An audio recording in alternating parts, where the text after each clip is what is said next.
गर्नै पर्छ है। तेस्रो नम्बरमा चाहिँ खाना आहार हो। डाइट आहार चाहिँ एकदम इम्पोर्टेन्ट हो किडनीको लागि। के खाने के नखाने यो हुन्छ त्यो हुन्छ सबै घर रामबहादुर श्यामबहादुर यो कानबहादुर सबैले भनिराख्छ। त्यसकारण मृगौला रोग लागेको मान्छेले के खाने के नखाने त्यो डक्टरसँग परामर्श लिने। तर नर्मल मान्छेले चाहिँ जे पनि तपाईले चाहिँ फ्रेस कुराहरू खाँदा चाहिँ राम्रो हुन्छ। जस्तै हाम्रो जुन दाल भात तरकारी जुन टाइममा खाइन्छ त्यो कुराहरू, फलफुलको मात्रा, सागसब्जीको मात्रा यिनीहरू चाहिँ बढाउने। तपाईको जङ्क फुडहरू, प्याकेटेड फुडहरू, पुरानो कुराहरू हुन्छ त्यो कुराहरू चाहिँ नखाने। इभन माछा मासुले किडनी बिगार्छ भन्छ, होइन, माछा मासु खान मिल्छ तर प्रोसेस्ड मिटहरू जुन ससेस अनि तपाईको नगेट्सहरू हुन्छ त्यस्तो कुरा, प्रोसेस मिटहरू त्यो नखाने। इभन प्रोसेस चिजहरू तिनीहरू पनि नखाने।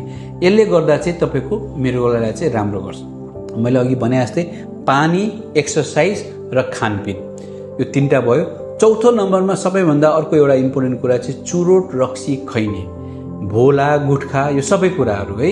यो कुराहरू चाहिँ तपाईले बन्द गर्न सक्नुभयो, यो कुराहरूबाट तपाईँ अगाडि बढ्न सक्नुहुन्छ भने तपाईले मृगौलाको आयु 10 देखि 20 वर्ष बढाउनु भएको छ है।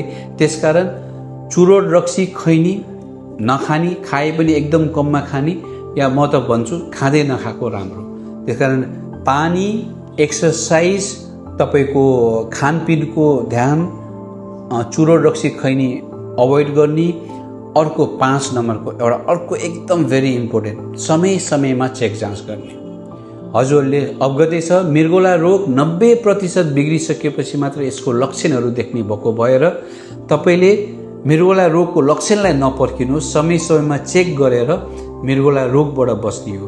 त्यसकारण यो 5वटा कुरा तपाईले गर्न सक्नुभयो भने तपाईको मृगौला, तपाईको परिवारको मृगौलाबाट बस्न सकिन्छ। नमस्ते।